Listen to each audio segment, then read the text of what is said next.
안녕하세요. 톡톡 사연에 드디어 제가 사연을 신청해 보네요.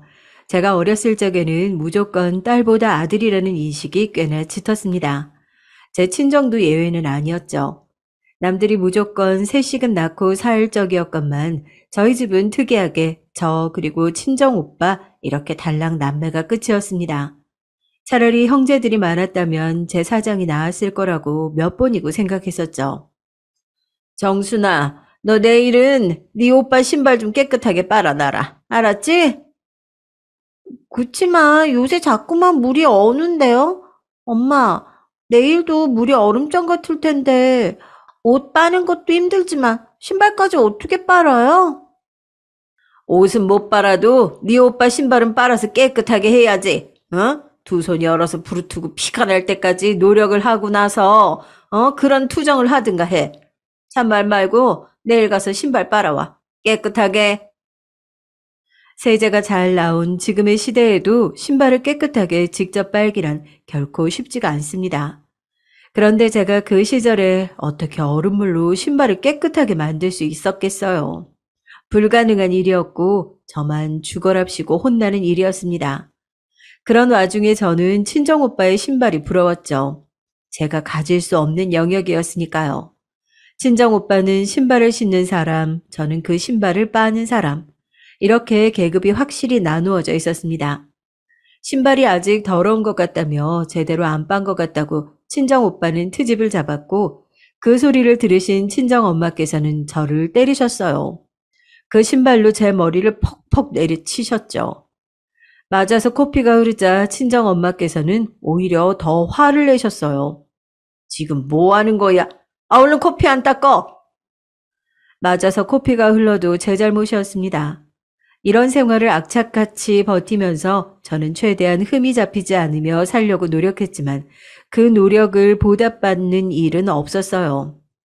없는 집안 살림에 자식 둘 다 학업을 밀어줄 순 없지. 아들놈만 지원을 해줄 수밖에 없겠어. 아니, 당신은 왜 당연한 소리를 하고 그래요? 아들이 잘 되어야지. 딸이 무슨 대수가 있겠냐고요. 아들놈 하나 뒷바라지 해주는 것도 사실 우리 형편에서는 벅차. 부디 비뚤어지지 말고 얌전히 공부 잘하고 그 다음엔 성공해서 돈 잘 버는 직장 얻길 바라야지. 다들 그거 하나만 바라면서 아들 밀어주는 거겠지. 집이 너무 좁아서 방음이 형편없어서 친정 부모님의 그런 대화를 고스란히 다 듣고야 마는 제 자신이 싫었습니다. 저는 공부를 잘하는 아이가 아니었어요. 학급마다 아이들이 득실득실 거렸던 국민학교에서 제 주제에 무슨 두각이나 드러낼 수 있었겠나요? 그러나 저는 학교를 다니는 것을 무척 좋아하던 아이였습니다. 공부를 잘하고 못하고를 떠나서 공부라는 것 자체를 좋아하던 학생이기도 했어요. 중학교 가서 공부를 더 하고 싶냐고 그거라도 물어봐 주시지. 중학교 안 보내주셔도 상관없으니까 내 생각이 어떤지 한번 물어나 봐주시지. 저는 제 의견은 조금도 궁금해하지 않으신 친정 부모님의 태도, 그것에 본질적인 서운함을 느꼈습니다. 형편이 안 좋아서 가방끈을 일찍 잘라야 하는 아이들이야 저 말고도 있었으니까요. 중학교를 못 간다는 것보다 제 생각을 한 번도 안 물어봐 주신 친정 부모님에게 실망이 더 들었습니다.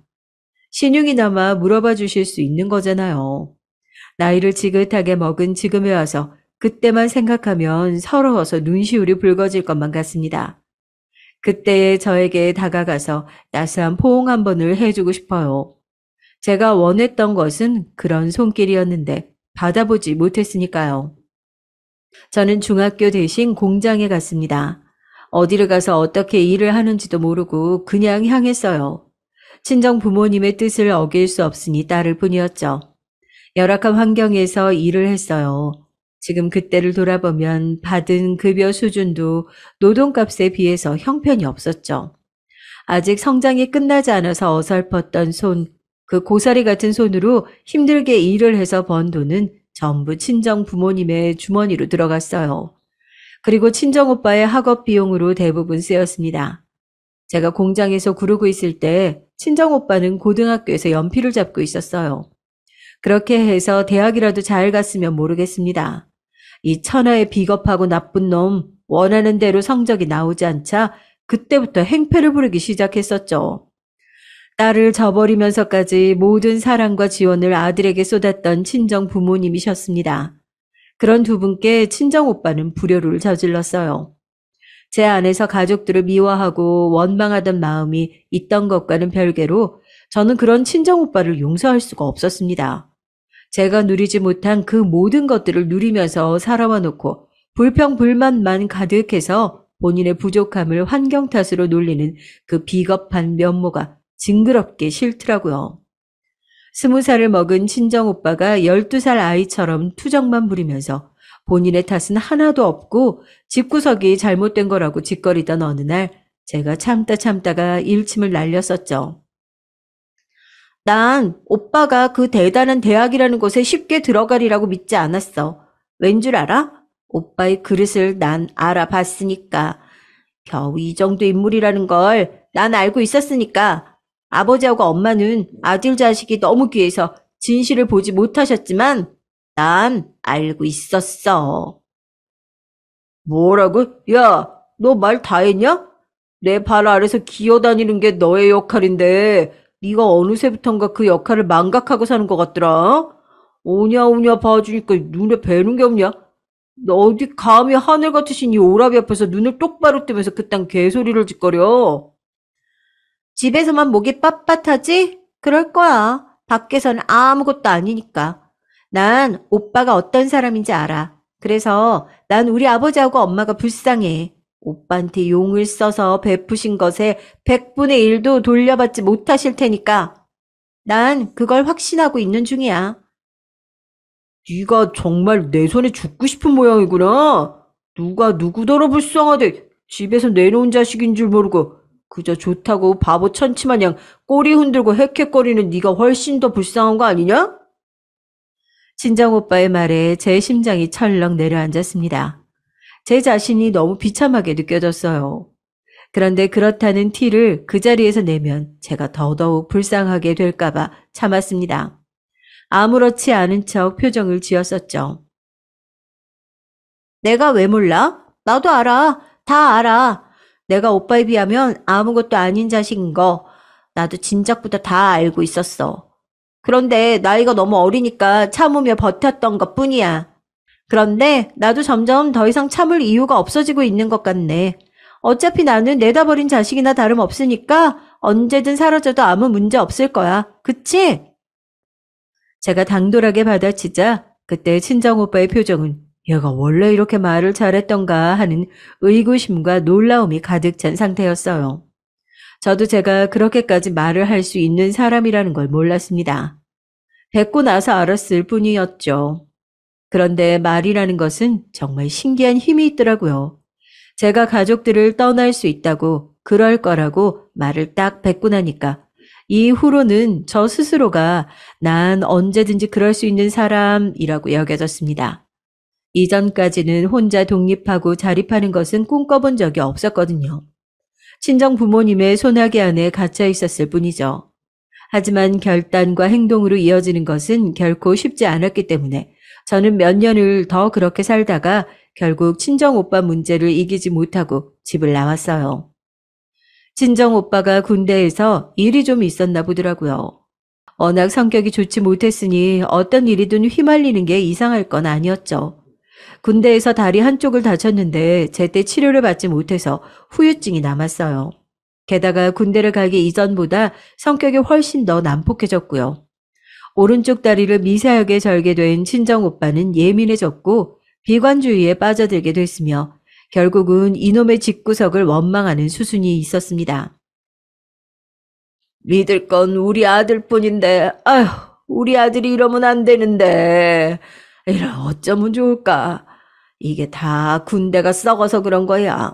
이게 다 우리나라 이상한 탓이야. 불쌍한 우리 아들. 아이고. 그런 당신의 아들을 바라보는 친정 엄마께서도 점점 악에 받쳐 가고 계셨어요. 갈 곳을 잃은 분노의 화살은 종종 저를 향했죠. 저보고 개같이 일을 해서 돈을 더 벌어오라고 하셨어요. 그렇게까지 돈을 힘들게 벌면 그 돈으로 뭘 하는 거냐고 제가 여쭈어본 적이 있었죠. 그랬더니 친정 엄마께서 조금의 망설임도 없이 대답하셨습니다. 당연히 그 돈으로 네 오빠 장가 보내야지. 하도 일을 오래 해서 벌써부터 아프기 시작한 무릎과 성치 못한 손가락을 차례로 내려다본 제가 허무한 목소리를 냈어요. 엄마, 그러면 저는요? 제 생각은 안 해주세요? 저는 안 위해주세요? 저도 똑같은 자식이잖아요. 얘가 왜 미친 소리를 하고 난리야. 아, 네가 어떻게 똑같은 자식이야. 네 오빠하고 너하고 어떻게 같아? 당연히 다르지. 코웃음을 치시는 친정엄마께 더 이상 실망도 안 들었어요. 친정오빠 때문에 스트레스가 심하셔서 머리가 하얗게 쇠버린 친정아버지의 머리카락을 봐도 마음이 더 이상 짠하진 않았습니다. 그런 제 자신을 깨닫고서 그날 저는 조용히 짐을 챙겼어요. 집을 떠났을 때 제 나이가 21살이었죠. 가을이 무르익어가는 것을 감상할 새도 없이 저는 연고 하나 없는 다른 지역에서 공장 일을 시작했습니다. 정신없이 오로지 일만 하면서 2년을 보냈어요. 혼자인 저를 노리고 다가오는 남자들이 때마다 있었고 다행히 나이 많은 언니들, 여사님들이 저를 지켜주었습니다. 그러다가 여사님 중에 한 분이 어느 날 저에게 남자를 소개시켜 주겠다고 그러신 거예요. 절대 이런 이야기를 꺼내실 분이 아니라서 의아하고 신기한 마음에 고개를 끄덕이고 말았죠. 여사님께서 이전에 몸 담으셨던 곳에서 알게 되었다던 성실하고 됨됨이가 괜찮다던 그 남자를 제가 만나러 나가봤어요. 그게 남편과 저의 첫 만남이었습니다. 여러분은 운명을 믿으시나요? 결혼할 인연이 있다는 말은 믿으시고요. 저는 둘 다 믿는 사람입니다. 적어도 남편에 한해서만큼은 그 두 가지를 믿는답니다. 왜냐면 저는 첫눈에 남편과 제가 결혼하게 될 거라는 걸 알았거든요. 저는 사랑을 받아본 적이 없이 자란 여자였고 가족들을 등진 채 연을 끊고 집을 뛰쳐나온 여자였어요. 그런데도 남편을 보자마자 결혼까지 갈 거란 걸 확신했죠. 이건 말로 설명할 수가 없는 그런 감각이었어요. 놀라운 건 남편 역시 저를 보며 그런 걸 느꼈다는 사실입니다. 성격이 조용하고 나보다 나이가 5살 적고 이런 것만 알고 자리에 나간 것이기 때문에 솔직히 잘 될 거라는 기대는 없었어. 그 자리를 거절하지 못해서 나간 것이었으니까. 하지만 당신을 보자마자 이상하게도 내가 결혼할 여자 같다는 예감이 들더라고. 나의 그 예감이 결국은 맞았던 셈이지.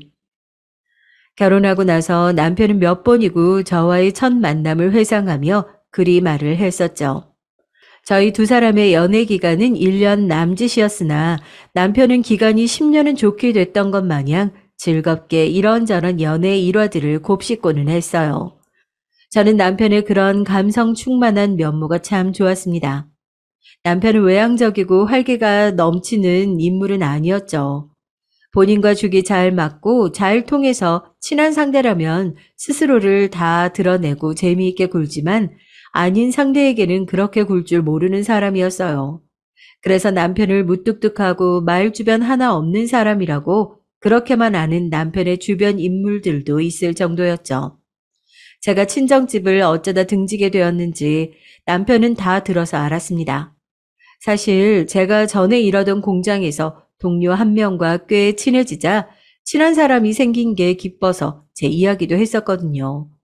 그런데 장단을 맞추면서 제 이야기를 들어줄 때는 언제고 다 듣고 나니까 그 동료가 안색을 바꿨어요. 아무리 그래도 자기 친한 가족을 버리고 집을 뛰쳐나와? 연을 끊고 혼자 살아? 어우, 너 진짜 독하다. 정순이 너 생긴 건 수수해서 전혀 안 그렇게 보였는데 생각하고 행동하는 게 많이 이상한 사람이었구나? 남자라면 이해하겠는데, 여자가 어떻게? 난 너 같은 상황을 똑같이 겪었어도 그런 선택은 안 할 것 같아. 네가 이런 사람이었다니. 되게 이상하다는 눈길로 저를 한참 바라봤는데 저는 그 경험이 안 잊혀졌고 꽤나 큰 충격으로 남아서 두 번 다시 아무한테도 가족 이야기를 함부로 떠들지 않게 되었죠. 제가 태어나면서부터 가족으로부터 받아온 모든 상처가 아무것도 아닌 것으로 치부될 수 있다는 사실이 믿어지지 않았습니다.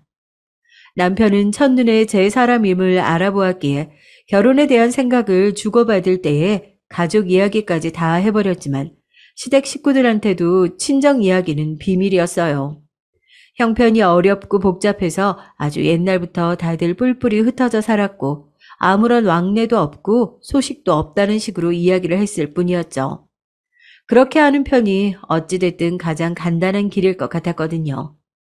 시아버지께서는 돌아가신 뒤라 안 계셨고 시어머니 홀로 저희 두 사람 앞에서 깊은 한숨을 내쉬셨습니다. 아휴, 우리 장남이 영섭이가 설마 이런 아가씨를 만나서 결혼하겠다고 할 줄은 몰랐는데. 그러나 이미 당사자들끼리 말을 끝마쳤고 부부의 연을 맺기로 결심을 다 했다는데 모든 각오를 다 했다고 하는데 내가 말을 얹어봤자 무슨 소용이겠나 싶다. 그래, 잘 살아봐. 계속 같이 살아봐도 지금처럼 서로가 천생연분처럼 느껴질지 어떨지는 모르는 법이니까 마음 굳세게 먹고 어디 한번 그렇게 잘 살아봐. 저는 시어머니의 깊은 눈매에서 고단한 기색을 느꼈어요.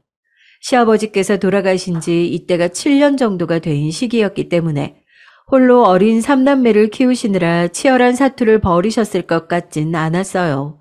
그러나 연세로 보자면 고단함을 느끼실 만도 했죠.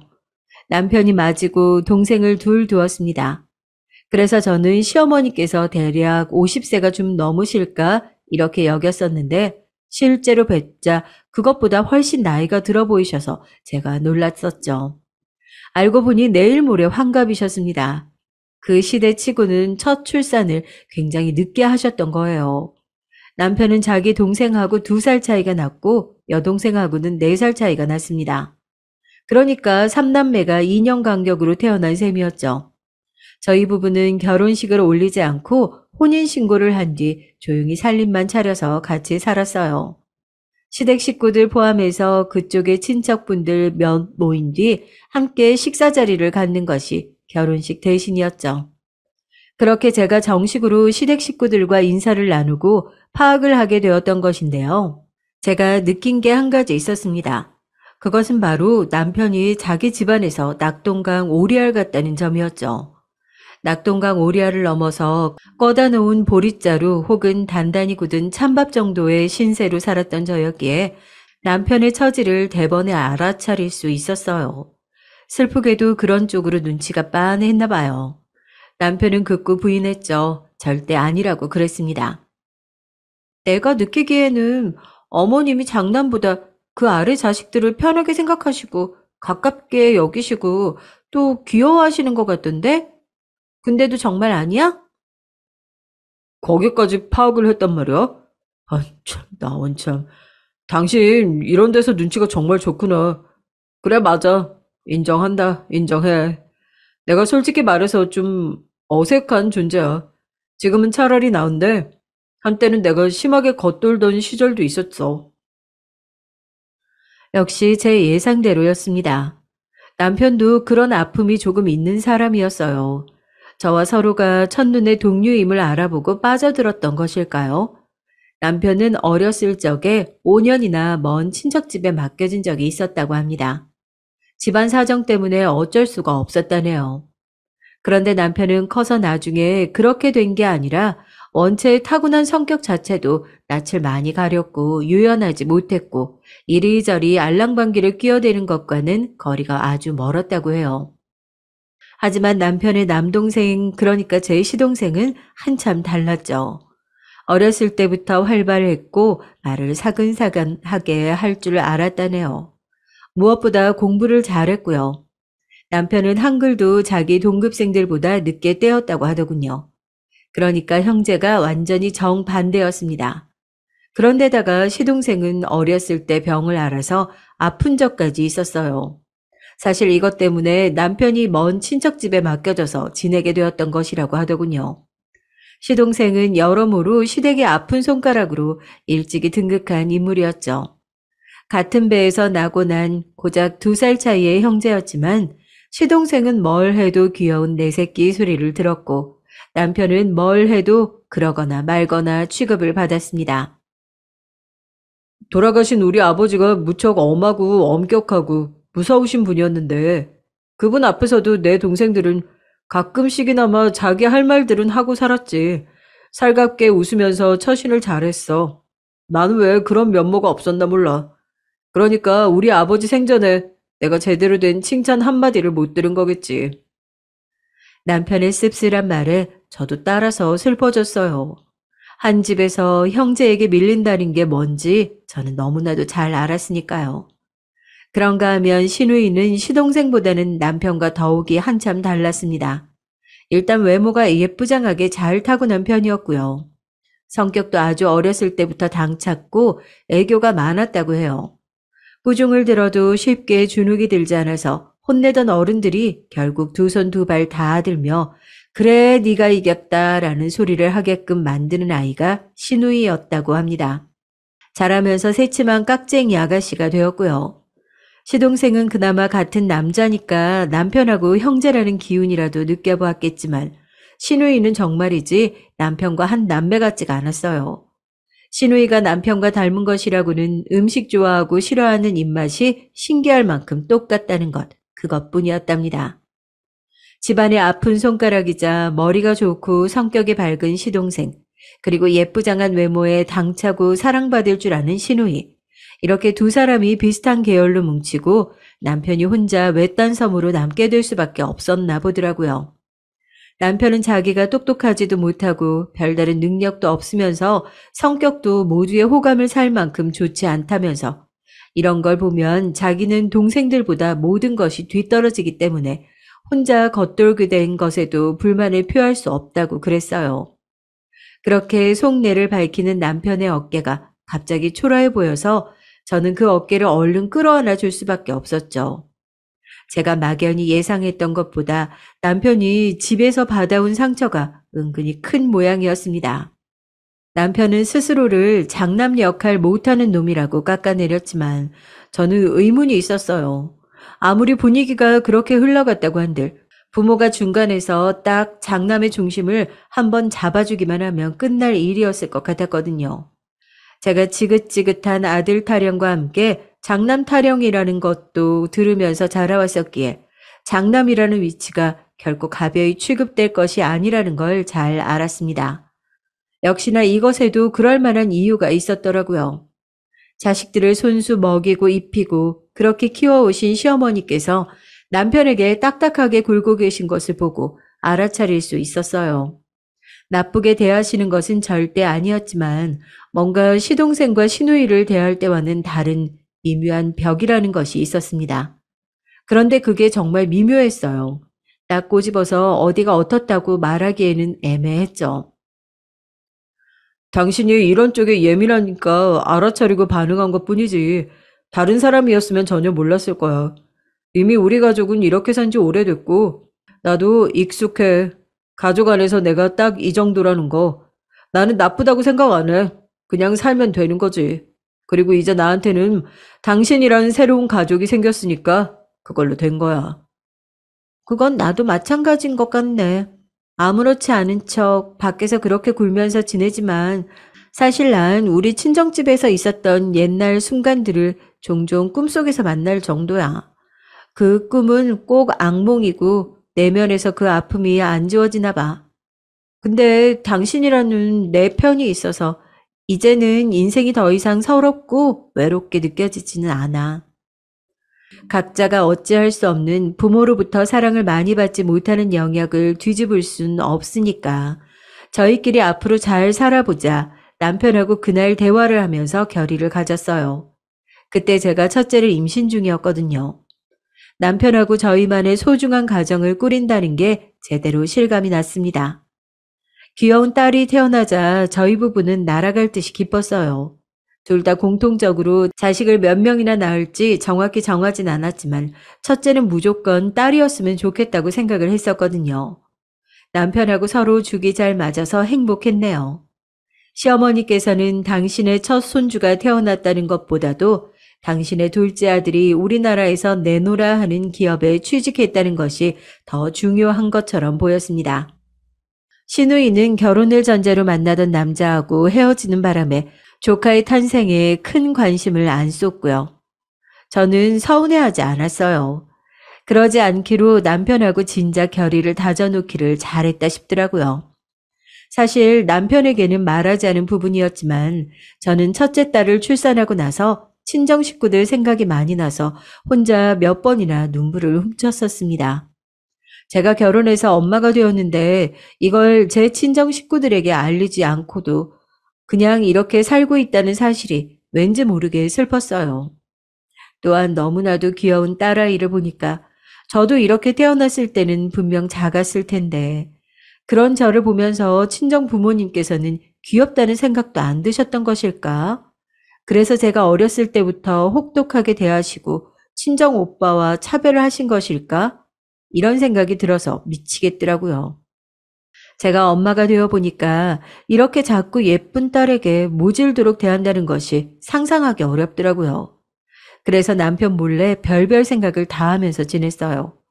언제까지 친정과 이렇게 단절된 채로 살지, 그리고 시댁 사람들은 모두가 알지만 모두가 모른 척하는 은근히 집안에서 겉도는 남편의 존재감은 정말 이대로 두어야 하는 것인지 이러한 한숨 섞인 궁금증을 품으며 살다가 제가 둘째 임신을 했던 때였어요. 갑자기 집으로 예고 없이 불청객이 찾아들었습니다. 아장아장 걷는 첫째를 데리고서 뱃속에는 이제 막 자리 잡은 둘째를 품고서 그렇게 귀가를 했는데 집 앞에 누군가 서 있더라고요. 저를 보자마자 눈을 부라리면서 다가온 불청객은 걸음걸이가 아주 미세하지만 불편해 보였어요. 오빠, 대체 오빠가 여기에 어떻게 알고 찾아왔어? 어떻게 알기는 원래 친가족끼리는 다 알 수 있게 되어 있는 거야. 넌 그것도 몰랐냐? 중학교도 안 나온 돌대가리라서 모르는 게 참 많구나. 그런 주제에 결혼도 하고 애까지 낳고 아주 그럴싸하게 산다.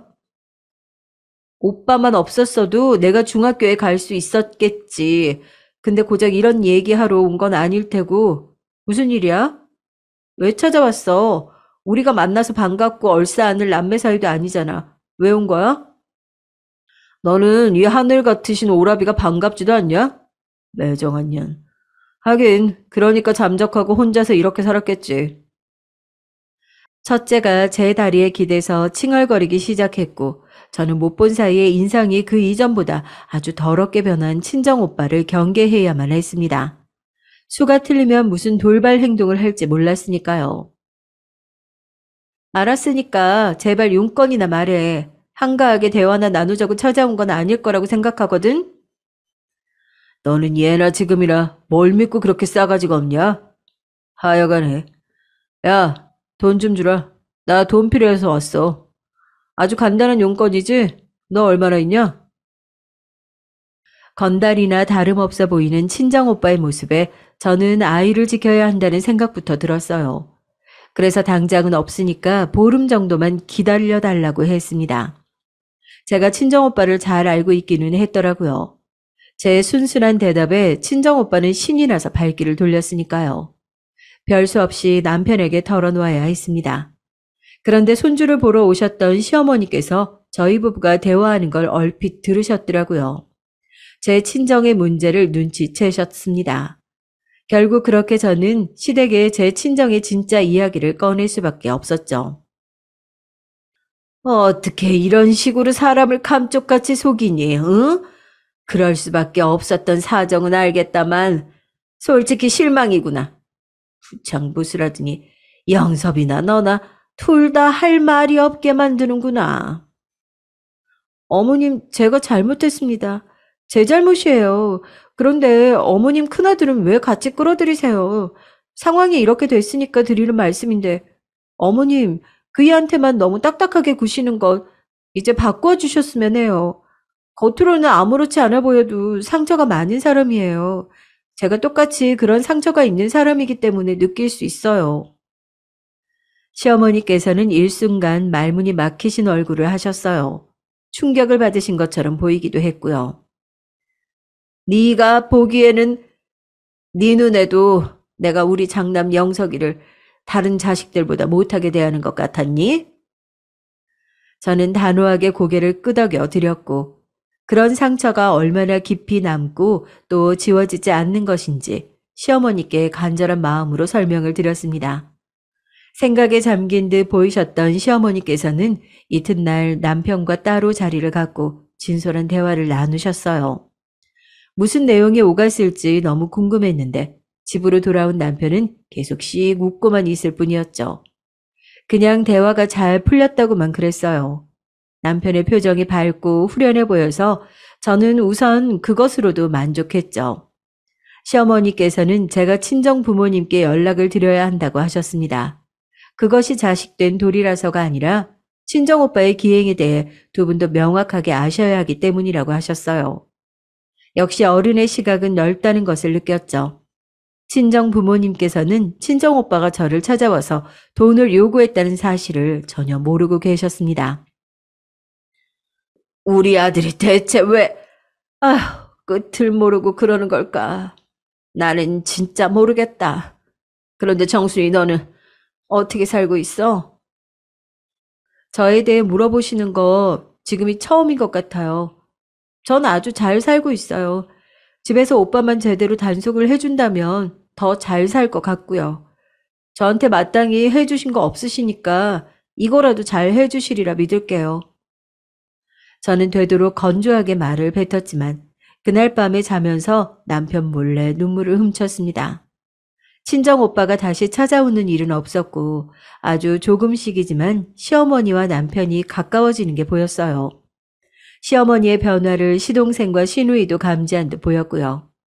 이제 모든 게 자리를 잡아가는 것 같다는 생각으로 둘째를 만날 기대를 하고 있던 저의 뒤통수를 이 세상이 강하게 후려치더군요. 한순간의 기계사고로 남편이 세상을 떠났습니다. 딸에게 뽀뽀를 해주고 일을 나갔던 아이 아빠는 돌아오지 못했죠. 아빠의 죽음을 이해하지도 그래서 받아들일 수 없는 딸을 보면서 저는 울부짖었습니다. 그리고 충격을 이기지 못해 쓰러졌고 예정일보다 조금 이르게 둘째를 낳았어요. 둘째가 태어났지만 탄생을 축복할 상황이 아니었습니다. 영서봐, 내가 다 잘못했다. 이 못난 애미가 잘못했어. 제발 돌아와다오. 너 이렇게 떠나면 나는 이제 어찌 살라고. 시어머니께서는 자식을 잃은 슬픔과 죄책감을 함께 안고 계셨고 도저히 정신을 차리지 못하셨어요. 그건 시동생과 시누이도 마찬가지였습니다. 형, 내가 미안해. 내가 무심하고 이기적인 동생이었어. 형한테 해주고 싶은 이야기가 너무 많은데 너무 늦어버렸다는 게 믿어지지가 않아. 형에게 미안한 게 너무 많아서 진짜 어떻게 해야 할지 모르겠다. 큰오빠, 한 번도 큰오빠한테 내가 먼저 다가간 적이 없었다는 걸 나는 왜 이제야 깨달았을까? 나 지금 미치게 후회가 되는데 큰오빠 어딜 간 거야? 우리한테 돌아와. 우리 집안 기둥이 큰오빠잖아. 이렇게 가면 안 되는 거잖아. 정신을 놓고 다들 오열하며 후회로 몸부림치고 있었어요. 남편이 떠난 후에야 지독한 후회로 모두가 몸살을 앓고 있었죠. 다들 시금전폐까지 하고 있었던 상황이었고 둘째를 출산한 저만 덩그러니 있었는데 저를 찾아온 사람이 있었습니다. 친정엄마이셨어요. 저는 출산하느라 몰랐는데 남편의 장례식에서도 친정엄마께서는 조용히 찾아와 조용히 자리를 지키다 가셨다고 후문을 들었습니다. 저는 그토록 바랐지만 단 한 번도 친정엄마와 살가운 모녀관계가 되어보지 못했기 때문에 어색할 따름이었죠. 친정엄마께서도 저에게 별다른 말씀은 안 하셨어요. 다만 그저 조용히 둘째를 돌봐주셨고 첫째를 챙겨주셨습니다. 저는 친정엄마의 눈빛에서 예전에 그 매서운 기세가 사라졌다는 걸 깨달았죠. 많이 늙으셨더라고요. 인생을 사는 것에 많이 지치신 듯 보였습니다. 제가 상처난 가슴을 안고서 문득 이런 소리를 뱉었어요. 첫째는 딸이고 둘째는 아들이니까 엄마 눈에는 둘째 손주가 더 예뻐 보이겠죠? 네 오빠 집 나갔다. 그런데 친정엄마께서는 엉뚱한 대답을 내놓으셨고 제가 깜짝 놀랐어요. 친정오빠 또래에 어떤 여자가 있었는데 그 여자가 친정오빠의 불편한 다리를 사랑으로 감싸는 것처럼 그런 행동을 많이 했었다네요. 그러더니 어느 날 친정오빠가 집에 얼마 있지도 않은 재산을 챙겨다가 그 여자와 잠적을 해버렸다고 합니다. 세상, 그 여자가 과연 괜찮은 사람일까요? 정상이기나 할까 모르겠네. 당연히 미친년이지. 아이 그게 어디 제정신 박힌 년이겠어. 단박에 툴툴거리시는 친정엄마의 모습에 제가 피식 웃음이 났습니다. 이제야 제가 아는 분으로 보였죠. 남편이 떠나고 나서 처음 작게나마 웃어본 순간이었습니다. 친정엄마께서는 그런 저를 물끄러미 바라보시다 말씀하셨어요. 너 이제 고작 27이야. 무엇이 됐든 지금 새로 시작해도 돼. 네? 갑자기 그런 말씀은 왜 하세요? 그리고 나는 이미 저물디 저문 인생이지. 내가 이걸 인정 안 하려고 발버둥을 쳐봤자 소용이 없어. 내 인생은 이미 저물었고 아들보다는 결국에는 딸이 제정신 박힌 더 나은 자식이었고 이런 것들이 바로 내가 인정 안 하려고 해봤자 부정할 수 없는 사실들인 거야. 뜻을 이해하기도 전에 저는 눈시울이 시큰해져 있었습니다. 울 것 같아서 입술을 꽉 깨물고 있는 저에게 친정 엄마께서는 때를 봐서 저에게 새 출발을 하라고 하셨어요.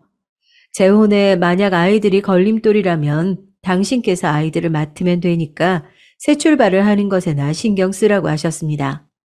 저는 친정엄마께서 저 좋으라고 이런 말씀을 하신다는 게 도저히 믿어지지가 않았죠. 이제 와서야 제대로 된 자식 취급을 받게 되었다는 것에 가슴이 뜨거워졌습니다. 이런 사실을 남편에게 너무나도 알리고 싶은데 그럴 수가 없다는 게 너무 슬펐어요. 너도 이제 두 아이의 엄마가 됐잖냐. 꼭 나처럼 그렇게 되니까 내가 창피해지더라. 네가 보란 듯이 나보다 좋은 엄마가 돼서 아이들 키우면 어떡하냐. 그러는 매 순간마다 내가 얼마나 형편없고 보잘것없는 엄마였는지 네가 다 깨닫고 알게 될 텐데 이런 생각이 들면서 정말이지 쪽이 팔리더라. 친정엄마께서는 웃는 듯 우는 듯 그런 표정으로 말씀을 하셨는데 제가 본 모습 중에서 가장 솔직하고 진솔된 얼굴을 그 순간 하고 계셨어요.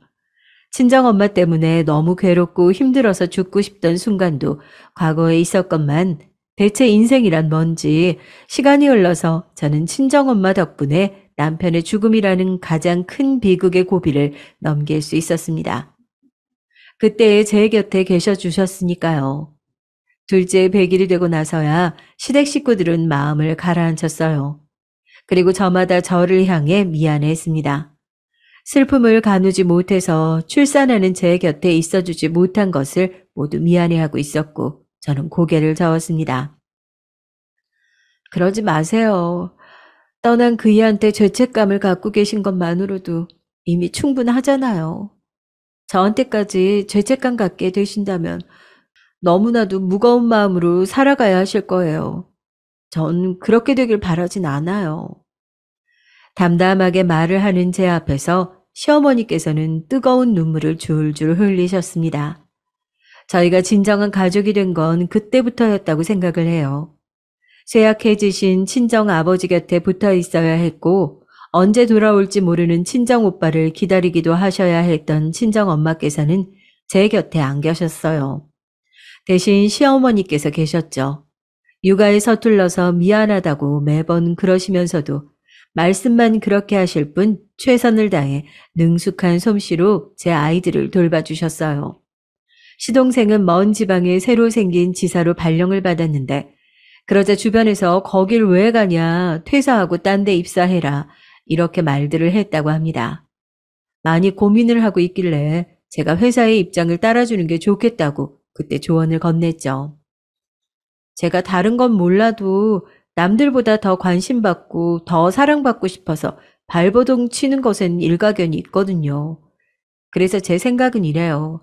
남들이 다 하고 싶어 하고 다 원하는 것만 해서는 남들보다 크게 뭔가를 얻긴 어려워요. 남들이 기피하는 것도 해낼 줄 알아야 큰 보답이 돌아오는 거죠. 선택은 시동생의 몫이었는데 놀랍게도 제 의견을 듣고 결심을 굳혔습니다. 먼 지방으로 내려갔어요. 그리고 그곳에서 결혼한 인연을 만났다고 합니다. 5년 후에는 다시 본사로 돌아왔고 3년을 일하다가 해외지사로 발령을 받아서 출국길에 올랐어요. 먼 지방으로 발령을 받았던 때와는 완전히 입장이 달라진 거였죠. 그리고 해외에서 더 좋은 기업의 스카우트의 제의를 받았고 성공적으로 이직을 했습니다. 오래도록 해외 생활을 하다가 한국에 들어왔죠.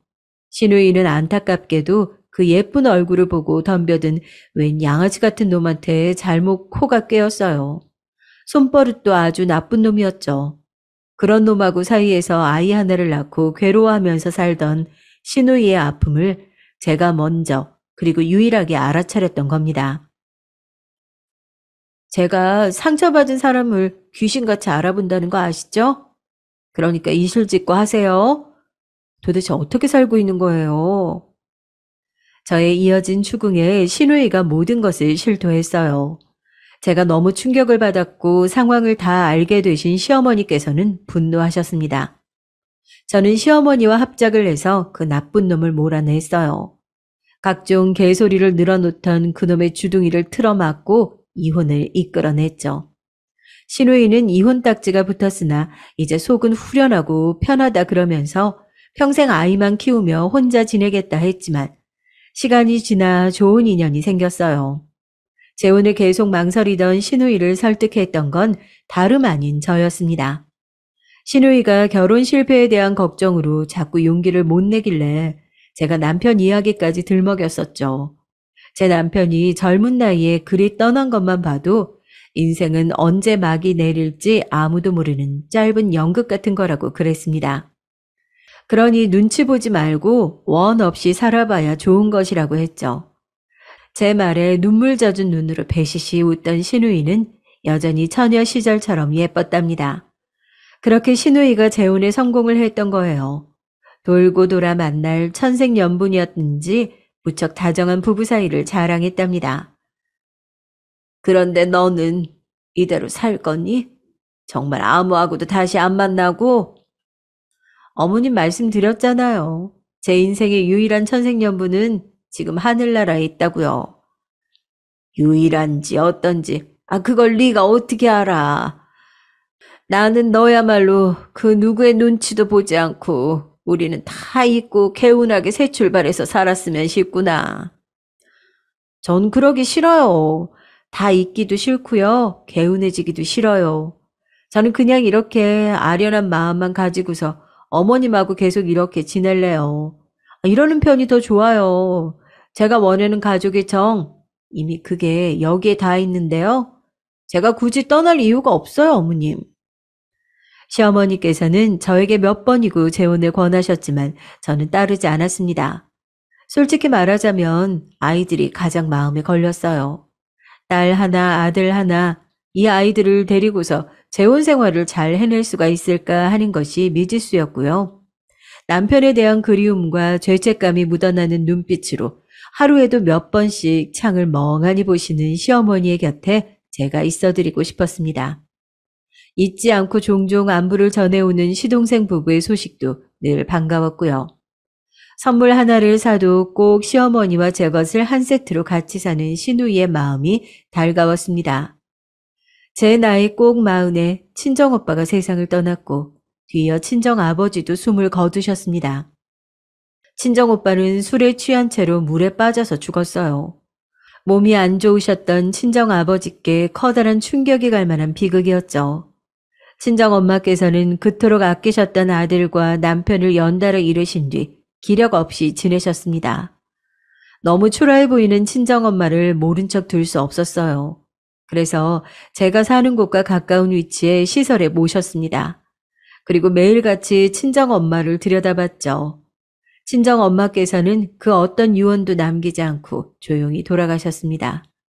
돌아가시기 전에 저를 향했던 그 눈빛에서 미안하다는 말이 읽혔다면 제 착각이었을까요? 저는 자식들이 어엿한 사회인이 되어 저마다의 역할을 해나가는 걸 뿌듯하게 지켜보는 재미로 살았죠. 나이가 들수록 친정 엄마께서 하셨던 저문 인생이라는 표현이 어떤 것인지 왠지 알 것만 같아졌어요. 그리고 그 기분을 많이 늙어버리신 시어머니를 보며 더욱 깊이 느꼈죠. 시어머니께서는 무릎 수술을 2차례 받으신 것 외에는 비교적 건강하게 노년을 보내셨습니다. 주위에서 다 너를 두고 불쌍하고 박복한 며느리라고 그러겠구나. 빨리 죽는 게 가장 큰 도움일 시어미가 끈질기게 죽지도 않고 버티고 있으니. 어머님, 요새 자꾸만 왜 그런 소리를 하세요? 하지만 너도 날 이해해다오. 아유, 죽는 것도 마음대로 되지 않는다는 걸. 너도 이만큼 나이를 먹게 되면 알 거다. 암만 해도 우리 장남 영섭이는 나를 만나기가 아직도 싫은가 보다. 그러니까 내가 여태까지 못 죽고 이 땅에 눌러붙어 있는 거지. 시어머니께서는 90연세에 이르시고부터 정신이 흐릿하지 않을 때가 많았고 의미 없는 이런저런 말씀을 많이 하셨는데 남편은 꼭 빼놓지 않고 언급을 하셨어요. 저는 시어머니께서 한시도 당신의 장남을 잊지 않고 가슴속에 묻은 채로 살아오셨다는 걸 알 수 있었죠. 시어머니의 인생이 저물어가는 것을 저는 끝까지 다 지켜보았습니다. 향년 95세를 일기로 당신의 장남이 있는 곳을 향해 떠나가셨죠. 발인 날에 문득 다 커버린 제 자식들 외에도 저와 함께 나이를 먹은 시동생 신우이의 모습이 눈에 들어왔어요. 이런 게 인생인가 싶었죠. 시어머니마저 떠나신 뒤 어딘가 공허해진 제 일상을 선연하게 느끼며 살던 어느 날이었습니다. 형수님, 제가 방금 주소를 하나 보냈거든요. 오늘이나 내일 중으로 다 같이 거기서 모일까 하는데요. 형수님 시간 언제가 괜찮으세요? 시동생의 연락을 받았는데 전혀 없이 목소리가 밝았습니다. 저는 뭐 남는 게 시간이었으니 미룰 것 없이 바로 된다고 했죠. 자식들에게 연락을 해봤더니 다들 거기로 모일 예정이라고 그랬어요. 이미 시동생이 연락을 싹 돌린 모양이었죠. 저는 그때 인생이란 하는 감상에 무척 빠져있던 시기였는데요. 그래서 주소지로 가는 동안에도 비록 제 인생은 결코 대단하지 못했지만 제 곁에 이렇게 함께 시간을 보낼 가족들은 남아있어 다행이라는 그런 생각을 하고 있었습니다. 그리고 주소지에 도착을 했는데 저는 제 눈을 의심부터 해야만 했어요. 아니, 이게 뭐야? 난 펜션 하나를 빌린 줄 알았는데 그게 아니네. 일반 가정집? 그런데 대궐처럼 으리으리하면서도 엄청 세련되게 예쁘네. TV에서나 보는 집이 바로 여기 있네. 제가 넋이 나가서 중얼거리고 있는데 벼랑간 뒤에서 인기척이 들려오더니 시동생의 밝은 목소리가 울려 퍼졌죠. 형수님, 마음에 드세요? 이거 이제 형수님 집입니다. 형수님 거예요. 맞아요. 저희가 꽤 오래전부터 준비해온 거예요. 맨 처음 시작은 엄마의 팔순잔치 때였으니까. 그것까지 치면 되게 오래됐죠. 돌아가신 엄마가 팔순잔치 때 그러셨거든요. 능력만 따라준다면 기특하고 짠한 맏며느리에게 멋진 집 한 채 지어주고 싶으시다고요. 놀라서 뒤를 돌아본 제 눈에 싱글벙글 웃고 있는 시누이뿐만 아니라 제 자식들을 포함해서 온 식구들이 모여있는 광경이 보였습니다. 저는 얼떨떨해서 이게 꿈인지 생신지 싶었어요. 아니, 이게 도대체 어떻게... 그러니까 2사람이 합심을 해서 이 집을 지었다는 거예요? 나를 위해서? 고작 나 한 사람을 위해서요? 형수님, 고작이라니요. 고작이 아니라 전부나 다름없으신 분이 바로 형수님이세요. 그걸 형수님만 모르시는 것 같아서 오죽하면 저희가 이런 선물을 준비했을까요? 이제서야 하늘에 있는 큰오빠한테 조금은 당당해질 수 있을 것 같아요. 저희가 더욱 당당해질 수 있도록 꼭 이 집에서 행복하게 잘 살아주세요. 멋지고 폼나게요. 꼭 그렇게 해주실 거죠? 신우이가 명랑하게 말을 했지만 눈가가 젖어 있었어요. 저도 따라서 남편 생각에 눈물이 날 뻔한 것을 참고 다 같이 집 안으로 들어가 봤죠. 그러자마자 정말 세련되고 따스한 그런 내부가 저를 반겨주었습니다. 손이 덜덜 떨리더라고요. 제가 어떻게 이런 집을 받을 수 있을까 싶었어요. 도저히 믿어지지가 않던 그때 제 눈에 거실 벽에 걸린 사진이 보였습니다. 그리고 그걸 보자마자 참고 있던 울음을 터뜨리고 말았죠. 그 사진은 바로 남편과 제가 함께 찍은 마지막 사진이었기 때문입니다. 둘째를 임신했다는 걸 안 지 얼마 지나지 않았을 때 함께 병원을 다녀오던 길에 사진관에 들러서 찍은 것이었어요. 영원한 젊음을 간직한 채 사진 속에서 웃고 있는 남편을 바라보며 제가 펑펑 울고 말았습니다. 거기서 잘 살지? 어머님하고 만나서 못한 얘기 길게 나누면서 그렇게 잘 지내고 있는 거 맞지? 나도 잘 지내. 당신이 워낙 훌륭한 동생들을 둔 사람이었잖아. 그 덕에 내가 호강하면서 살고 있어. 고마워. 나보다 멋진 유산을 받은 사람은 이 세상에 또 없을 거야. 당신이 나에게 남겨준 모든 것들에 영원토록 고마워할게. 제가 울면서 정신없이 말을 하고 있는데 모두가 눈물바다였습니다. 그런데 슬픈 눈물바다가 아니라 행복에 겨운 눈물바다였어요. 서로가 서로를 얼싸 안았습니다. 저는 그렇게 아주 끝내주는 전원 생활을 누리는 주인공이 됐죠. 제가 혼자 있는 것을 심심해하는 걸 다들 어떻게 알고서 참새가 방앗간을 못 지나치듯이 자주 놀러와 주는지 모르겠어요. 이런 일상만 이어진다면 인생을 100년이고 1000년이고 계속 살 수 있을 것 같다는 생각이 들 지경입니다. 그렇게 된다면 남편을 다시 만날 날이 너무 미뤄지는 거니까 아무래도 사양해야겠죠? 제 인생이 어디까지 이어질지 모르겠지만 즐거운 마음으로 열심히 앞으로 더 살아보려고 합니다. 안녕하세요. 저는 이제 막 대학교 1학년을 마친 딸내미를 열심히 뒷바라지하고 있는 엄마입니다.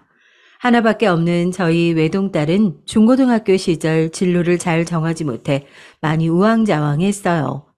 거기에다가 딸아이에게 방황을 더 가중시켰던 건 학창시절 내내 항상 전교 1등을 놓치지 않았던 동갑내기 민경이의 존재였습니다. 서방님과 동서내외는 둘 다 명문대를 나온 엘리트였어요. 공부머리는 유전이라고 했던가요? 조카 민경이는 그런 서방님과 동서의 공부 유전자를 그대로 물려받아서 이미 어릴 때부터 영재 소리를 듣고 자랐죠. 전교 1등은 물론 고3 때는 전국 모의고사에서도 1등을 차지하는 기염을 토했습니다. 그에 비해 우리 딸 민지는 공부라고는 아주 담을 쌓고 어릴 적부터 춤추고 노래하는 것만 좋아하고 항상 연예인들에게만 관심이 있는 영락없는 헛바람 든 사춘기 소녀였었죠. 우리 딸 민지와 조카 민경이의 모습은 어릴 적 남편과 서방님의 모습을 그대로 빼다 박아 놓았다고 해도 과언이 아니었습니다. 남편은 어릴 적부터 공부는 관심이 없었고 맨날 춤 동아리니 밴드부니 하는 소위 어른들이 딴따라라고 손가락질하는 분야에만 정신이 팔려 있었대요. 중학교 때는 춤 동아리, 고등학교 때는 밴드부에서 기타를 치더니 대학교에 올라와서까지 밴드부에 들어가서 열심히 활동을 했습니다. 전공 과목은 늘 내팽개치고 허구한 날 밴드부실에서 살았으니 성적은 학사 경고만 겨우 면한 수준이었죠. 그에 비해 서방님은 어렸을 적부터 전교 1등은 놓쳐본 적이 없는 타고난 모범생이었습니다. 초, 중고 시절 내내 1등만 하다가 대학까지 우리나라 최고 명문 서울대학교를 수석으로 붙어버렸으니 같은 엄마 뱃속에서 나온 형제이지만 남편은 스스로 생각하기에도 형제가 이렇게 다를 수 있나 싶었대요. 시어머니는 그런 남편과 서방님을 어렸을 적부터 노골적으로 비교를 하셨답니다. 너 이놈 새끼 또 딴따라지 타고 다니느라고 이번에는 반에서 꼴등이지? 제발 네 동생 준섭이 반만 닮아봐라. 제발 좀. 준섭이 이번에도 도내 수학경시 대회에서 1등한 거 봤지? 이혜미가 그 정도까진 바라지도 않으니까 너도 장남으로서 정신 좀 차려라, 제발.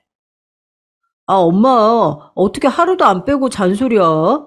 우리 밴드부도 이제 전국 고교 밴드부 경연대회에서 1등 했다고. 이건 뭐 아무나 하는 건 줄 알아? 나니까 해내는 거야, 나니까. 으이그, 인간아. 그게 뭐 밥이라도 먹여주든, 응? 밴드부고 나발이고, 너 얼른 그거 안 때려치우면 아주 그냥 호적에서 파버린다. 이렇듯 공부 잘하는 서방님에 대한 시어머니의 편에는 잘하는 내내 이어져 왔다고 합니다. 그런데 저희 남편도 참 고집 있는 사람이라 한 번을 시어머니 말씀을 안 듣고 끝까지 밴드부 활동만 죽어라 했대요. 어차피 우리 집안 면은 동생이 공부 잘해서 세워줬으니까 자기는 자기 하고 싶은 거 하면서 살겠다면서요. 그렇게 갈라진 형제의 길은 그들이 선택한 배우자에 있어서도 큰 차이를 보이게 됩니다. 여기서 재밌는 사실 하나 알려드릴까요? 남편이랑 똑같이 중고등학교 시절엔 맨날 딴따라 활동만 쫓아다니면서 하다가 대학교에 올라와서까지 밴드부에 가입하고 밴드부실에서 살다시피 한 정신 나간 소녀가 한 명 또 있었으니 그게 바로 저입니다. 네, 남편과 저는 평생을 딴따라 정신으로 살아온 코드가 맞아서인지 밴드부 신입생 환영회 때 서로 처음 보자마자 첫눈에 반해서 그때부터 CC가 됐고요.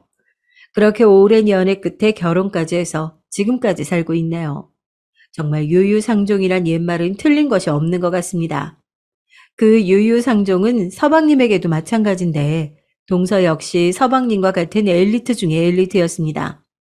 벌써 전교 1등이라는 단어만 몇 번이 언급됐는지 모를 정도로 지겨우려고 하는데 동서를 설명하려니 또 한 번 언급하고 지나가야겠네요. 동서 역시 학창시절 끊임없는 전교 1등의 삶과 서울대 수석 입학의 수석 졸업까지 거기에다가 바로 큰 기업에 입사해서 탄탄대로를 달리던 중 서방님과 소개로 만나 결혼하게 됐어요. 그런 부모 밑에서 똑 닮은 딸들이 태어났으니 이쯤 되면 저희 딸 민지와 조카 민경이의 모습이 남편과 서방님이 자라온 모습과 비슷하다는 말 이해하시겠죠? 그런 분위기가 아마 저희 딸 민지한테는 큰 스트레스였나 봅니다. 매번 전교 1등을 독차지하는 동갑내기 민경이의 존재는 학교에서 공부도 잘 못하고 선생님들께 인정도 받지 못하는 자신의 모습을 더욱 초라하게 만들었다고 해요. 사실 저희는 딸아이에게 한 번도 공부해라 잔소리를 해본 적이 없어요. 남편과 제가 공부랑 담을 쌓고 맨날 춤추고 노래하러 다녔는데 그런 저희가 딸에게 공부 열심히 하라고 하는 것만큼 어불성설이 또 어디 있겠어요. 그런데 그럼 왜 저희 딸은 그렇게 전교 1등 사촌 민경이와 계속 스스로 비교를 하고 스트레스를 받느냐고요? 그건 바로 시어머니 때문입니다. 민지의 할머니죠. 시어머니가 남편과 서방님이 어릴 적부터 끊임없이 공부 못하는 형과 공부 잘하는 동생을 비교했다고 말씀드렸었잖아요. 그것을 자식들에게만 하고 끝냈으면 참 좋았을 텐데 어린 손주들한테까지 그 나쁜 습관을 못 버리시고 그렇게 민지와 민경이를 비교하셨어요. 늘 명절 때 가족들이 모일 때면 그게 시작이었죠. 그래 민경이 이번에도 전교 1등 했다고? 아이고 그래 우리 손녀딸 어쩜 이리 이쁠꼬 응? 네 애비 닮아서 공부머리는 하나 타고났구나. 아이고 이뻐라. 아이고 민지 너 이번에 몇 등 했니? 아시잖아요 할머니. 저 공부 못해요. 별로 할 생각도 없고요. 아이고 내가 너 때문에 늙는다 늙어. 아니 네 애비가 맨날 딴따라짓거리하고 다니느라고 이 헬미 속을 얼마나 썩이더니만 너는 이제 너까지 똑 닮아가지고 그러고 다니니? 아이고 내가 제명에 못 죽지. 어머니 진정하세요. 공부 머리는 타고나야 된다는 거 아시잖아요. 저희 민경이는 그걸 타고난 거고 민지는 또 다른 뭐 잘하는 게 있겠죠. 그치 민지야? 얼른 할머니한테 죄송하다고 말씀드려. 아니 작은 엄마, 제가 잘못한 게 뭔데 죄송하다고 말씀을 드려요? 옆에서 거드는 작은 엄마가 더 싫어요. 엄마, 나 갈래. 얼른 집에 가자. 아이고, 공부를 못하면 예의범절이라도 발라야지. 민지애미는 애 교육을 도대체 어떻게 시키는 거니? 냅두세요, 어머님. 괜히 자격지심에 저러는 거겠죠. 어머님이 너그러이 이해하시고, 마침 우리 민경이도 이제 곧 과외 선생님 오실 시간이라 저희도 이만 일어나 볼게요. 어머님, 형님, 그러면 다음에 봬요. 네. 들으시는 것처럼 어쩌면 시어머니만 딸아이에게 스트레스를 주면 아이가 그렇게까지 스트레스를 안 받을지도 몰라요. 그런데 말리는 시누이가 더 밉다는 말 아시죠? 제 경우에는 말리는 동서가 아주 머리끄댕이 쥐어뜯고 싶을 정도로 더 밉네요. 시어머니는 늘 이렇게 제 딸과 동서의 딸을 비교하면 어김없이 나서서 말리는 척 자기 자랑을 하는 동서가 어찌나 얄미운지 제가 이런데 딸아이는 얼마나 더 짜증이 나겠어요. 그리고 동서가 저렇게 세상 모르고 잘난 척하는 게 사실은 다 시어머니가 그런 분위기를 조장해 놓았기 때문에 벌어진 일이라 시어머니와 동서가 아주 한 세트로 너무너무 밉네요. 엄마, 제발 좀 그만해. 평생을 준섭이랑 나랑 비교했으면 됐지. 왜 이제는 어린 민지한테까지 난리야?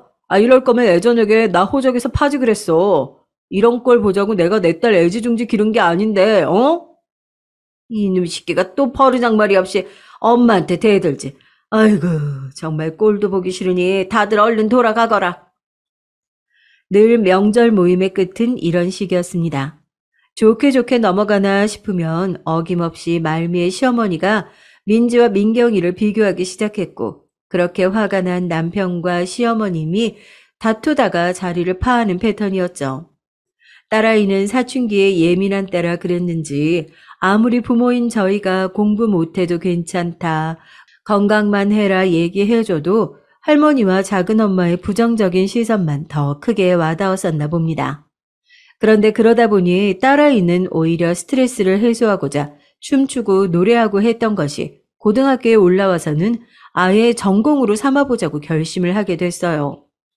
학창시절 내내 딴따라 활동을 했던 엄마 아빠의 피를 물려받아서인지 딸아이는 유난히 노래를 굉장히 잘 불렀습니다. 남편이 그랬듯 딸아이도 늘 장기자랑에 나가서 춤추고 노래하고 고등학교 동아리도 밴드부에 들어가 항상 메인 보컬을 놓친 적이 없었죠. 그렇게 고등학교에 올라와 대학 입시를 어떻게 해야 할지 고민하던 중 딸아이는 실용음악과를 가보고 싶다고 했어요. 남편과 저는 흔쾌히 허락하고 바로 학원을 등록시켜줬죠. 아닌 게 아니라 실용음악과는 저희가 막 대학 입시를 준비할 때 이제 막 그런 전공을 하는 과가 생기고 있다고 조금씩 알려질 때였는데 저도 부모님께 어차피 공부도 안 할 거 노래만 주구장창하는 대학에 가고 싶다고 말씀드렸다가 된통 면박만 당했던 기억이 있거든요. 그런데 실용음악과라는 곳은 그 후로 예체능 전공에서는 항상 인기와 경쟁률 1, 2위를 다루는 인기 학과가 되었더라고요. 그럴 줄 알았으면 저도 부모님을 더 졸라서 한번 도전해보는 건데 하는 아쉬움이 늘 있었습니다. 남편도 마찬가지고요. 그런데 웬걸 딸아이가 엄마 아빠가 해보고 싶었던 걸 직접 해보겠다고 하니 말릴 이유가 없었죠. 그래, 이왕 해보고 싶은 거 네가 노래로 전국 1등 해라. 대신에 아빠 전국 고교밴드 경연대회 1등 출신인 거 알지? 아빠 딸답게 어디 가서도 안 꼴리는 가수가 돼야 된다. 알았지? 와, 아빠 최고. 사랑해, 엄마, 아빠. 딸아이는 그렇게 본격적으로 고등학교 1학년 말부터 실용음악과 입시를 준비했고 매일매일 밤늦게 연습실에서 연습을 하다가 귀가했어요. 주변에서는 딸아이가 연습실 가는 걸 핑계로 엇나가거나 탈선하는 거 아니냐는 걱정을 하기도 했지만 그런 걱정은 사실 저와 남편이 고등학생 때도 늘 듣던 우려였습니다. 그런데 저와 남편이 어디 한 번을 엇나가길 했나요?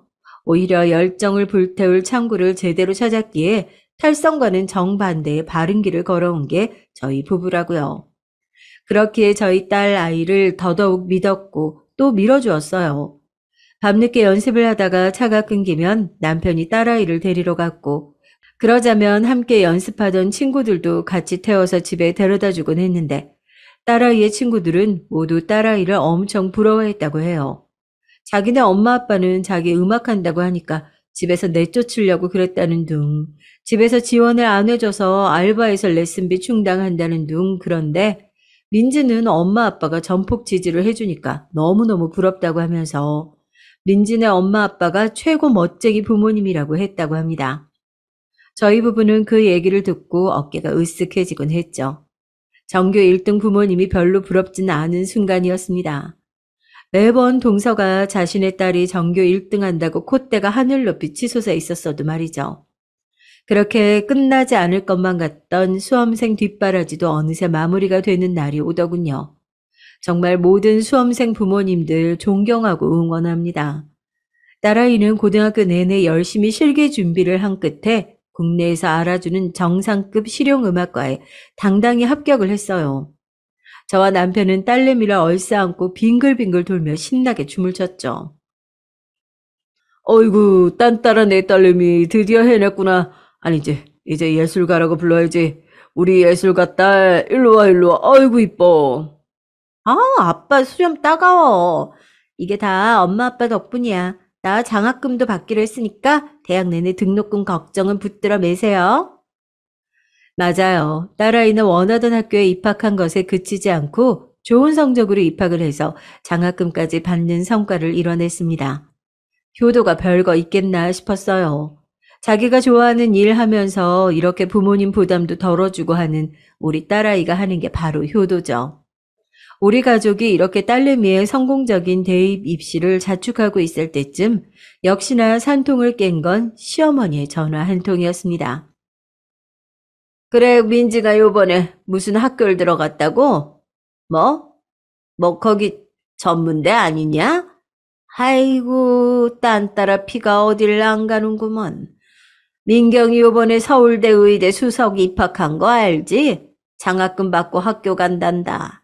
아이고, 민지가 민경이 반만 닮았어도 아이고 속 터져. 아유. 아니 막말로 그 잘난 서울대 간 손녀딸은 한 명이면 이제 어머니도 만족하실 만한 거 아닌가요? 자기 작은 아들도 서울대 보냈겠다. 작은 손녀딸도 서울대 보냈겠다. 만족할 줄 아셔야지. 왜 자기 꿈 일찌감치 찾아서 열심히 살고 있는 민지랑 저희 부부 속을 또 들쑤셔 놓으시는 걸까요? 신나게 자축하던 저희 집 분위기는 시어머니의 전화 한 통에 분위기가 다 망쳐버려졌죠. 딸아이도 신경질을 내며 방 안으로 들어가 버렸습니다. 새학기 신입생이 되자 딸아이는 더욱 바빠졌어요. 실기 위주의 전문대였기 때문에 수업 시간 외에도 계속해서 실기 실습을 준비해야 했고, 그러자면 연습이나 합주가 밤 늦게 끝나거나 밤을 새는 경우도 허다했죠. 그와 비슷하게 조카 민경이도 많이 바쁜 신입생 생활을 하고 있다고 시어머니를 통해 전해 들었습니다. 과 수석은 물론 학생회에 들어가서 학생 복지를 위해 힘쓴다느니 성적 우수한 학생만 선별해서 여름방학 때 교환 학생을 갈 거라느니 별로 저희는 궁금하지도 듣고 싶지도 않은 이야기를 계속하시면서 저희를 불편하게 했어요. 저희는 똑같이 바쁘고 열심히 살고 있는 우리 딸아이는 왜 할머니의 인정을 받을 수 없는지 속상했지만 이제 딸아이도 성인이고 어릴 때만큼은 그렇게 스트레스를 받지 않는 것 같았습니다. 저희도 어머님은 그렇게 영영 변하지 않으실 뿐이라는 걸 알기에 그럴 때마다 꾹꾹 참았어요. 어차피 1년의 명절 때만 꾹 참으면 될 거 앞으로 몇 번이나 더 겪겠어 하는 마음으로요. 그렇게 시어머니의 손주들에 대한 무한 비교와 경쟁의식 조장에도 아랑곳 없이 시간을 잘만 흘러 어느새 추석이 다가오고 있었습니다. 여보, 우리 이제 명절 때 어머님 댁에 그만 가면 안 될까? 민지도 다 컸고 또 가면 분명 민지랑 민경이 비교해 되면서 우리 속 긁으실 게 뻔하잖아. 게다가 꼭 말 한마디 덧붙이는 동서까지. 난 사실 동서가 말 한마디 더 보태는 게 더 꼴보기 싫어. 나도 가기 싫어, 여보. 하지만 당신도 알잖아. 엄마 홀로 되신 지 벌써 오래라. 나랑 준섭이마저 명절에 안 찾아가면 정말 적적하실 거야. 나도 당신 말처럼 엄마가 애들 갖다 잔소리할 거 생각하면 딱 가기 싫은데 그래도 나 장남으로서 역할은 하게 해줘, 여보. 그리고 민지도 이제 어디다 내놔도 꿀리지 않는 어엿한 대학생이잖아. 그냥 늙은 노인네 푸념 들어드린다고 생각하고 여보랑 민지가 조금만 더 이해해줘. 알겠지? 사실 남편의 말도 일리는 있어요. 남편이라고 왜 자신을 편애하던 친엄마에게 미운 마음이 없겠어요. 다만 시아버지가 10년 전 병으로 돌아가시면서 마지막으로 남편에게 남긴 말씀이 남편에게 큰 책임감을 심어주었습니다. 네가 엄마에게 섭섭한 마음이었다면 거짓말이겠지만 그래도 나 가고 나면 네 엄마는 너랑 준섭이가 꼭 지켜야 한다. 알았지?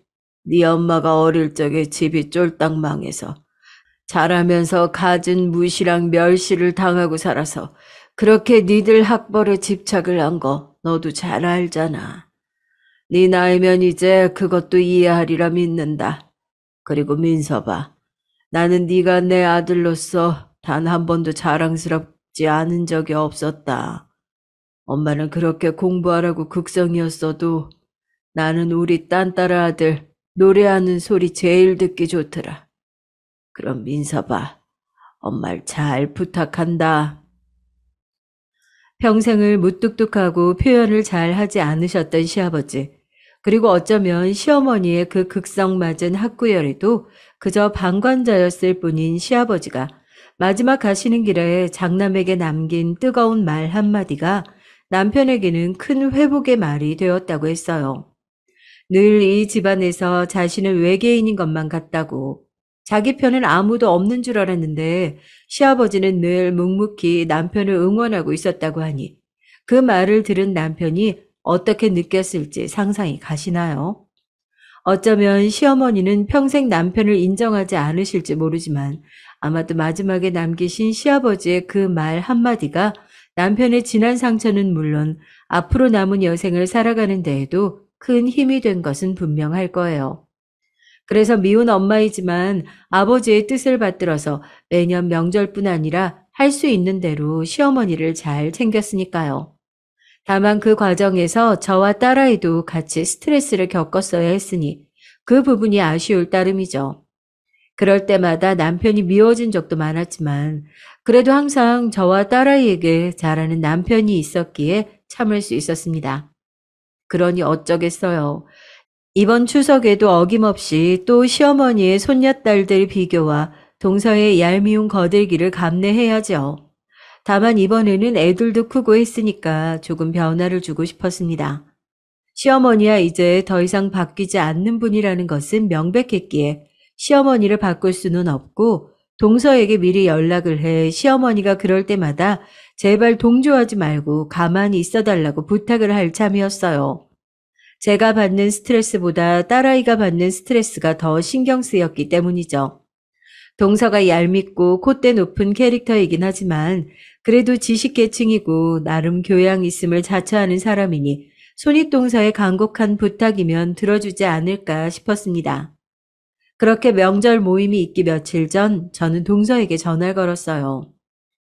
어머 형님, 웬일로 전화를 다 하세요? 무슨 일이세요? 있지 동서. 다름이 아니고 어머님이 민지보다 민경이 더 예뻐하시는 거 솔직히 동서도 잘 알잖아. 그 부분은 동서도 인정하지? 아, 네, 뭐 아무래도 민경이가 더 공부도 잘하고 하니까 어머님이 더 예뻐하시는 건 사실이죠. 그래, 우리는 사실 이제 그런 건 아무래도 상관없어. 다만 민지가 자라면서 그것 때문에 스트레스 많이 받는데 이제 민지도 민경이도 다 성인이잖아? 적어도 우리 선에서는 어머님이 그런 식의 분위기 조장하는 데에는 동조하지 말자고. 그런 안 좋은 가풍은 우리 대에서 끊어야 하지 않겠어? 솔직한 말로 민경이는 동서가 매번 한마디씩 거드는 게 더 상처받았대. 어머나 형님, 섭섭하게 무슨 말씀이세요? 제가 뭘 얼마나 거들었다고 그래요? 전 사실 말한 것뿐이고요. 민경이가 공부 잘해서 어머님한테 이쁨 받는 것도 사실이고 민지가 공부 맨날 꼴찌하는데 정신 못 차리고 딴따라짓 하고 다닌 거 바로 잡아주려고 한 것도 다 민지 위해서 한 말이에요. 그런데 거들어서 기분이 나쁘다고요? 참나. 아니 공부 못해서 사회에 적응도 제대로 못할 것 같은 조카한테 조언 좀 해줬기로써니 어디서 버르장머리 없이 작은 엄마한테 기분이 나빴대? 저 지금 굉장히 불쾌한 상황이거든요. 이만 전에 끊으시죠. 뭐라고? 동서 지금 뭐라고 했어? 공부를 못해서 사회에 적응을 못해. 지금 말 다 했어? 그래, 그 공부 못하던 민지 지금 학교에서 매일 과 수석하고 난리도 아니야. 동서 자식만 뭐 맨날 1등 하는 줄 알아? 그 이름도 듣도 보도 못한 전문데요. 그래요, 뭐 용의 꼬리보단 닭의 머리죠. 아무튼 저는 이제껏 제가 어머님이랑 형님 앞에서 잘못 행동한 거 없다고 생각하고요. 저한테 그 문제로 이래라 저래라 하지 않으셨으면 좋겠네요. 이만 끊습니다. 아니, 동서!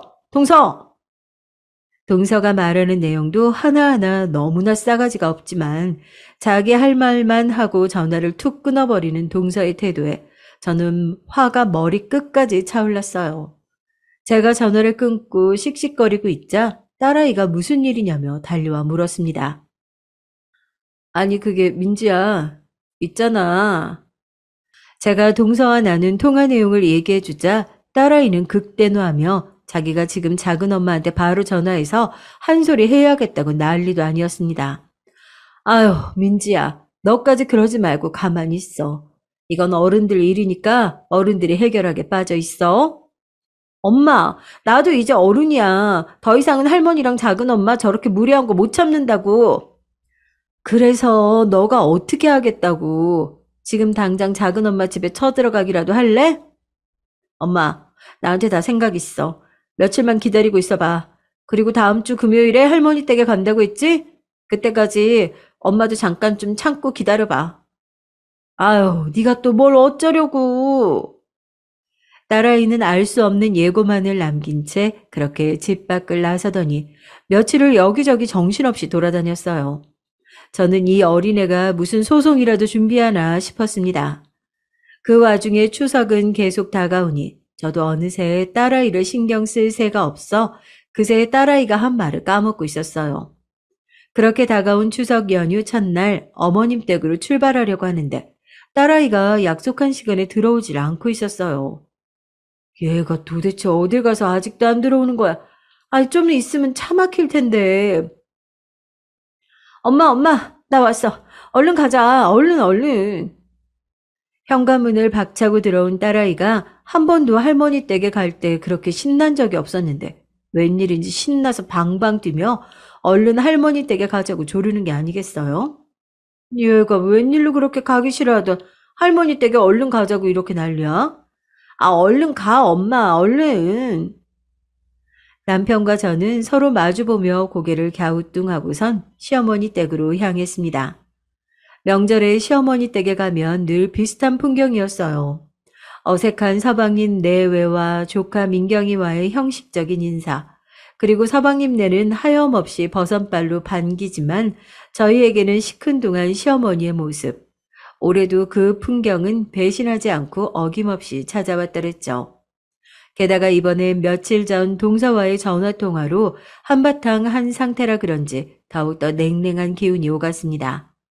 그렇게 형식적이고 어색한 만남이 끝나면 시어머니가 준비하신 저녁 식사 자리가 이어지고 이 저녁 식사 자리가 늘 저희 가족의 속을 긁어놓는 그 저녁 식사 자리였죠.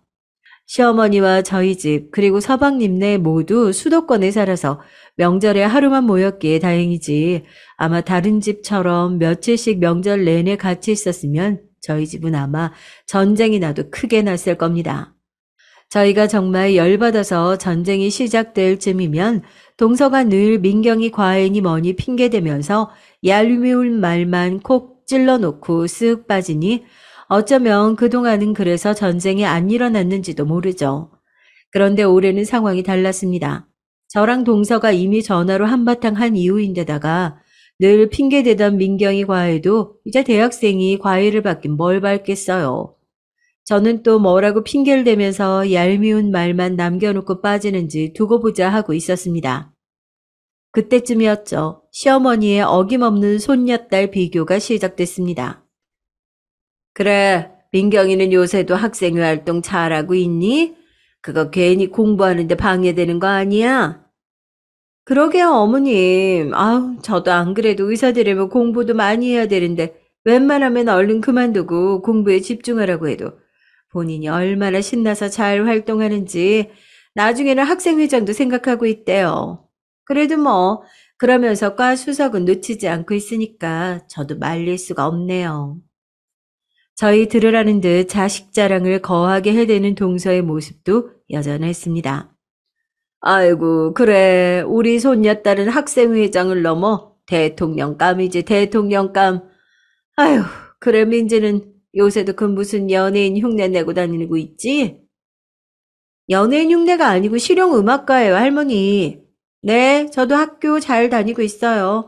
아마 어쩌면 제가 나중에 민경이보다 더 성공할 수도 있을걸요? 어머나, 얘가 꿈도 크네. 얘, 네가 그깟 연예인 흉내 내서 우리 민경이 뭐 발끝이라도 따라오겠니? 참, 어이가 없다, 어이가 없어. 연예인 흉내라도 잘만 내면 그것만큼 멋들어진 것도 없는데요? 아마 민경이가 잘난 작은 엄마 흉내 내는 것보다는 멋질걸요? 뭐? 너 지금 뭐라고 했어? 얘가 어른한테 싸가지가 없이 어디서 따박따박 말댔구야. 너 얼른 작은 엄마한테 잘못했다고 사과하지 못해? 여기까지 듣는데 저도 화가 나서 동서를 가로막아 섰습니다. 동서, 그만해. 지금 조카한테 유치하게 뭐 하는 짓이야? 뭐라고요, 형님? 유치요? 지금 저보고 유치라고 했어요?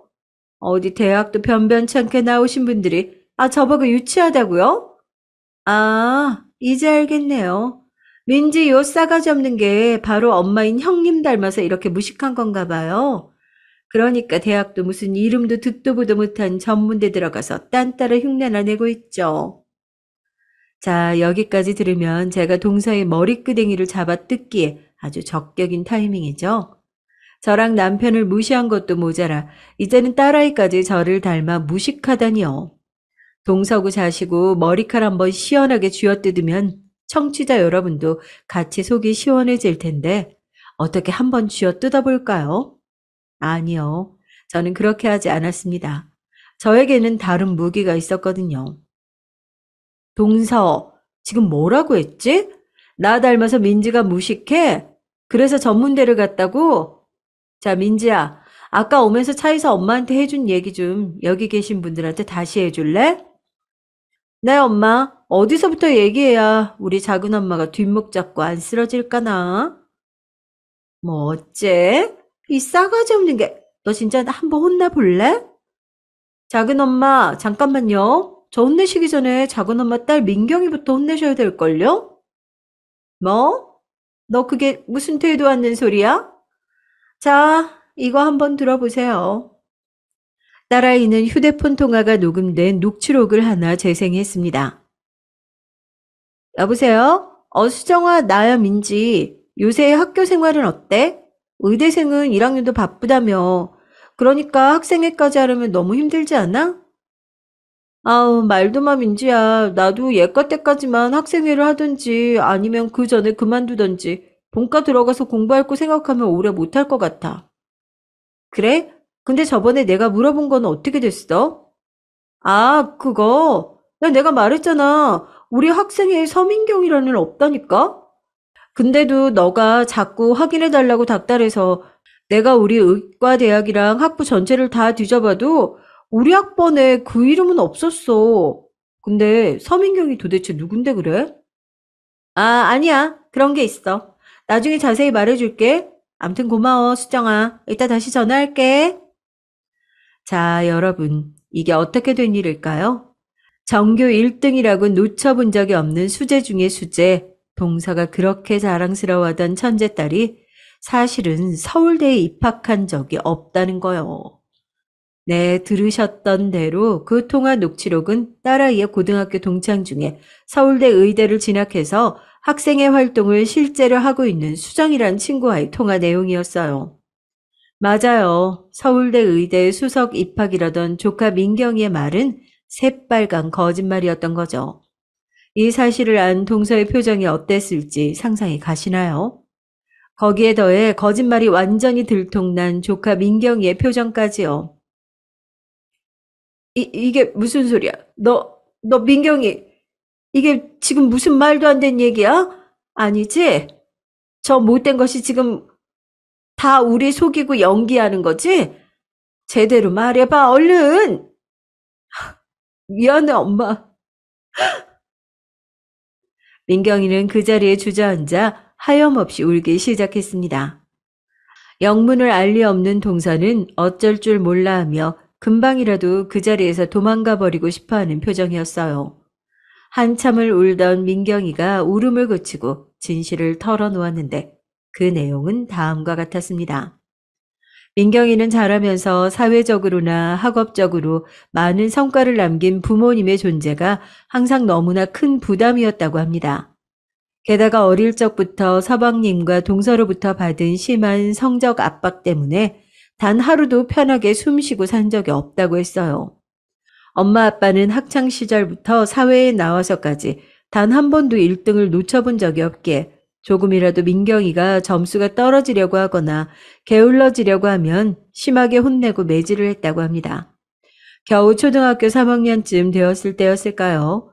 동서는 민경이가 공부를 열심히 하지 않는다면서 문제집 한 권 달랑 쥐어주고 내쫓고서는 그 문제집 한 권을 다 풀기 전까지는 집에 못 들어오게 한 적도 있다고 합니다. 그때는 한겨울 영하의 날씨였는데 말이죠.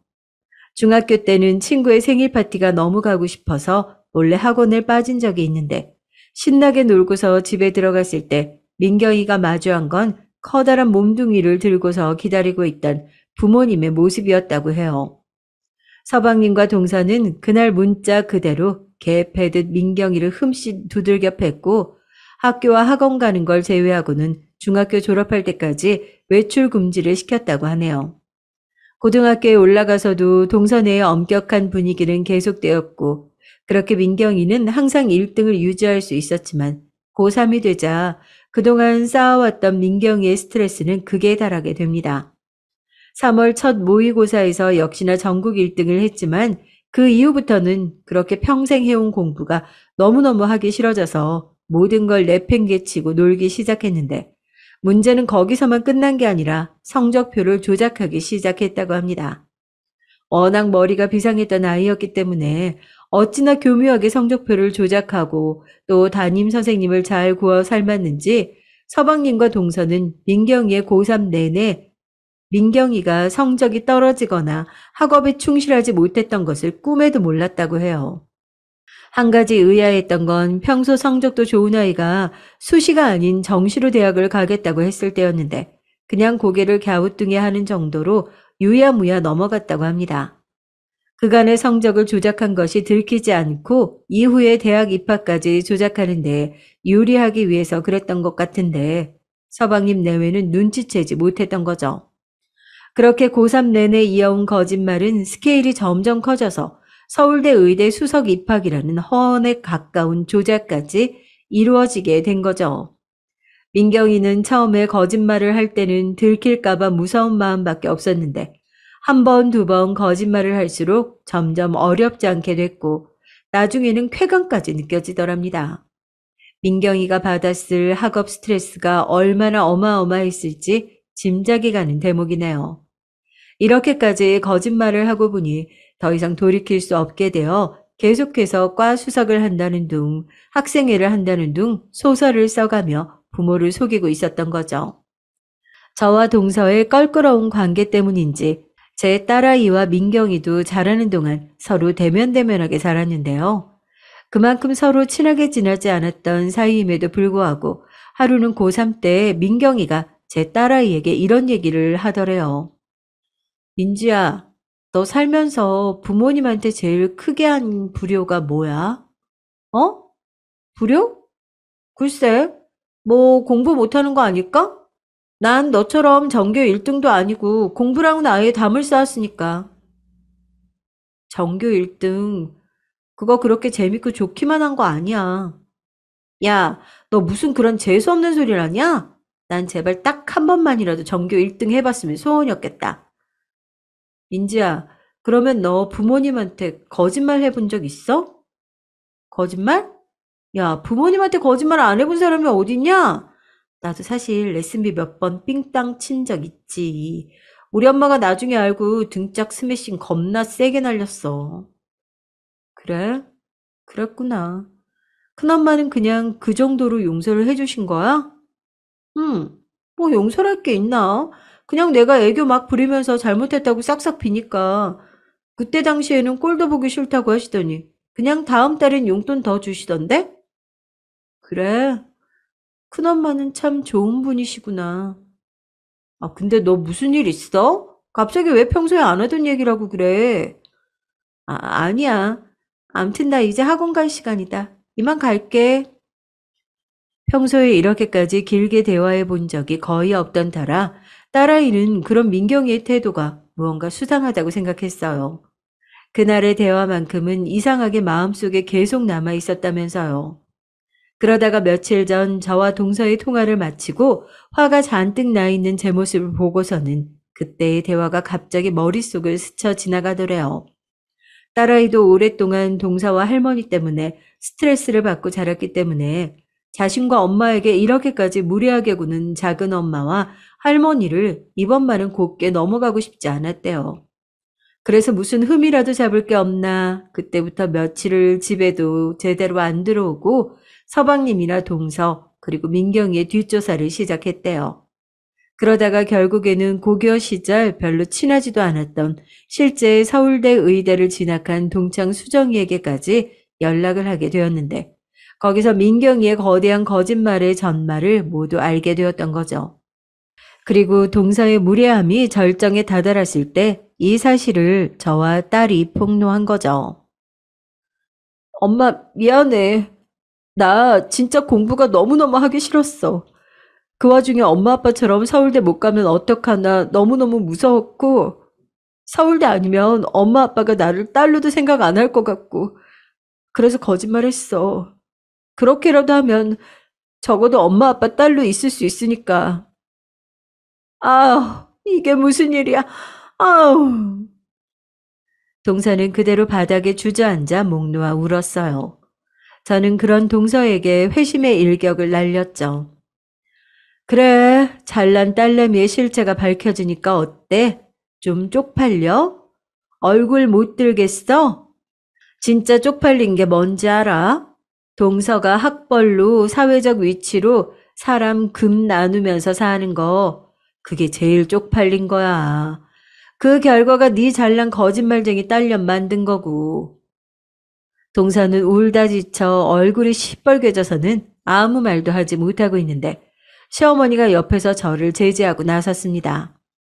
아이고, 그만해. 너도 민지도 이렇게까지 해서 하나밖에 없는 동서랑 조카 창피 주면 속이 좀 시원해? 민지 너 민경이랑 사촌이기 이전에 친구인데 그렇게 친구 창피 주니까 아주 신이 나니? 그만하긴 뭘 그만해요, 어머님. 어머님이 그만하셔야죠. 평생 민지랑 민경이 비교하시고 저랑 동서 비교하시고 그보다 훨씬 전에는 애 아빠랑 서방님이랑 자라는 내내 비교하시고 이 모든 일의 원인은 사실 어머님한테 있어요. 집안 어른인 어머니가 그런 분위기를 만들어 오셨기 때문에 집안 꼴이 이렇게 된 거고요. 부끄러운 줄 아세요. 뭐야? 아니 이게 시어머니한테 부끄러운 줄 알고 이 몰상식한 것이 정말 나한테 혼나볼 테야? 누가 몰상식하고 누가 정상인지는 오늘 명명백백하게 밝혀진 것 같네요, 어머님. 이제 저랑 민지는 평생 여러분 얼굴 안 보고 살아도 될 것 같아요. 부디 잘나고 높으신 집안 분들끼리 영원히 행복하게 잘 사세요. 가자, 민지야. 아, 당신도 얼른 따라 나와. 뭐 하고 있어? 그렇게 통쾌한 복수극을 끝내고 돌아오는 차에서 저는 남편에게만은 조금 미안한 마음이 들었어요. 저는 적어도 저는 민지를 생각해서라도 어머님이랑 동서랑 저렇게 무례하게 구는 것을 내버려 둘 수 없었기에 필요한 행동이었지만 남편이 시어머니를 생각하는 마음이 어떤 건지를 알고 있었기에 너무 심하다 하는 생각이 들었습니다. 하지만 남편은 그런 저를 이해해 줬어요. 남편 역시 민지를 위해서라도 시어머니나 동서에게 한 번은 얘기했어야 했다고 생각을 하고 있었는데 차라리 잘 됐다고 했습니다. 대신에 제게도 화가 좀 가라앉으면 시어머니께 전화라도 한 통 드리라고 했습니다. 제 성격에 평생 시어머니 안 보고 살 건 아니지 않느냐 하면서요. 그렇게 해서 오랫동안 높은 콧대를 자랑하던 동서와 시어머니의 자존심은 한순간에 무너지고 사건은 일단락됐습니다. 누구나 문제가 없는 사람이 없고 문제 없는 집안이 없다지만 어떤 가정이 사회적으로 내는 빛이 강하면 강할수록 그 안의 그림자는 그 빛이 강한 만큼 더욱 짙어지는 경우가 종종 있는 것 같습니다. 바로 동선의 집안처럼 말이죠. 얄미운 마음에 아주 자존심을 완전히 구겨놓기는 했지만 그래도 어린 민경이의 앞날이 조금 걱정되기도 해요. 그 이후에 전해 듣기로는 아마 그 이후로 정신과 상담을 받고 있다고 했어요. 사실 오랫동안 학업 스트레스로 심한 우울증과 공황장애가 있었는데 그 어린 것이 부모 눈치 보느라고 한 번을 서방님과 동서에게 얘기를 못했다고 하네요. 그리고 가장 최근에 들은 민경이의 근황은 미술학원에 다니고 있다고 했어요. 사실 자기는 어렸을 때부터 그림이 너무 그리고 싶었는데 끊임없이 공부만 강요하던 부모님 때문에 얘기도 제대로 꺼내본 적이 없대요. 그런 와중에 자기가 하고 싶은 음악을 마음껏 하는 제 딸을 보면서 그렇게 부러울 수가 없었다고 하네요. 이렇게 생각해보면 제 딸아이와 조카는 서로를 부러워하면서 내내 10대를 보내온 꼴이니 무언가 서글퍼지는 대목입니다. 저희 딸아이도 민경이에게 따로 연락해서 그동안 자기를 오랫동안 괴롭혀온 할머니와 작은엄마에 대한 복수심에 대해서 벌인 일이긴 하지만 본의 아니게 너의 거짓말을 폭로하게 되어 미안하다고 사과를 했다고 합니다. 그런데 민경이는 오히려 딸아이가 아니었으면 평생 거짓말을 하고 살았을 텐데 도저히 자신의 힘으로는 진실을 말할 용기가 없었다고 하는데 딸아이가 대신 폭로해줘서 고맙다고 했다네요. 그렇게 돌이켜보면 저나 남편은 어쩌면 동서나 시어머니 말대로 그저 그런 평범한 대학을 나와서 평범하게 살아가고 있지만 구김살 없이 밝게 잘 자라서 자기가 하고 싶은 일 재밌게 열심히 잘하고 사는 딸내미를 잘 키우며 사는 저희 집안의 모습이 사회적으로 명망이 높다는 동서의 집안보다 더 행복한 것 같다는 생각이 드네요. 오늘 이 사연을 듣는 청취자 여러분 중에서도 자녀 교육 때문에 그리고 자녀들 대학 입시와 진로 때문에 고민이 많은 분들이 계실 텐데요. 제가 당부드리고 싶은 한 가지가 있습니다. 어떤 일이 있어도 자녀의 뜻을 최우선으로 존중해 주세요. 그게 결국에는 여러분과 자녀가 가장 행복한 길입니다. 많은 부모들이 자신이 못다 이룬 꿈을 자식에게 강요를 해요. 그런데 이런 말이 있습니다. 행복하게 살고 싶은가? 그러면 당신의 자식에게 성취시키고 싶은 일을 당신 자신이 직접 성취해보라. 그것이 당신이 가장 행복하게 살 수 있는 길이다. 누가 한 말인지 정확하게 모르겠지만 이것만큼 자식 교육의 본질을 파악하는 말이 없다고 생각합니다.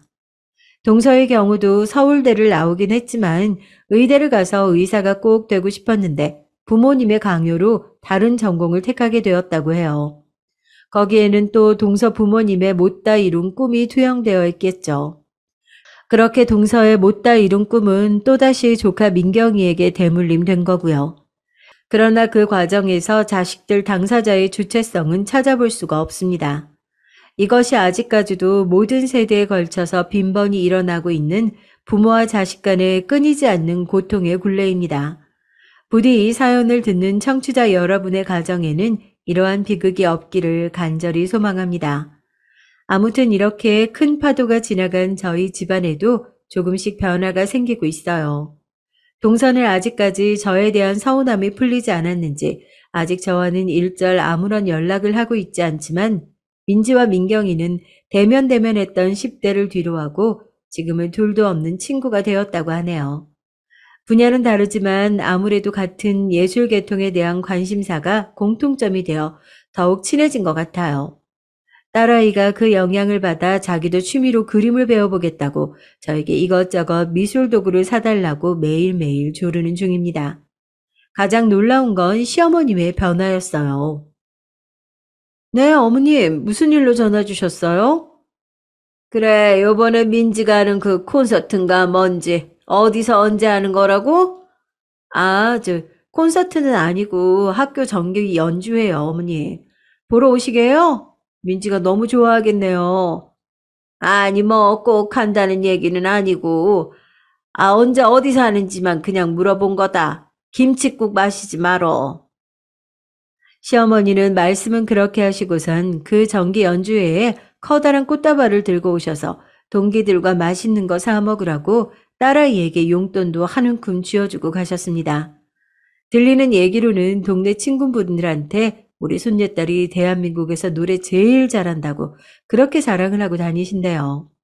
시어머니의 그런 태도 변화가 항상 첫 번째 자랑거리였던 조카 민경이의 자랑할 거리가 없어져서 허한 마음에 그러시는 건지, 아니면 정말로 이제야 진심으로 제 딸아이의 존재에 대해 인정하고 존중해 주시는 마음이 생긴 건지는 알 수 없지만, 적어도 지금은 시어머니의 변화 그 자체로 저희 가족은 만족하기로 했습니다.